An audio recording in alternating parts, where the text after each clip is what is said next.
Another thing that we have seen is that solar facilities bring additional tax revenue to the economic base without bringing additional tax burdens. There's no additional kids going to school needing for additional school space or teachers.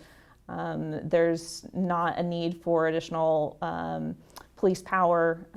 So generally, it brings higher tax revenue benefiting the school systems. And one of the biggest things that we see in people buying homes is that schools tends to be one of the top choices for buying a home. And so with the additional tax revenue that solar brings to community, that it tends to go to the school and improve the overall school system.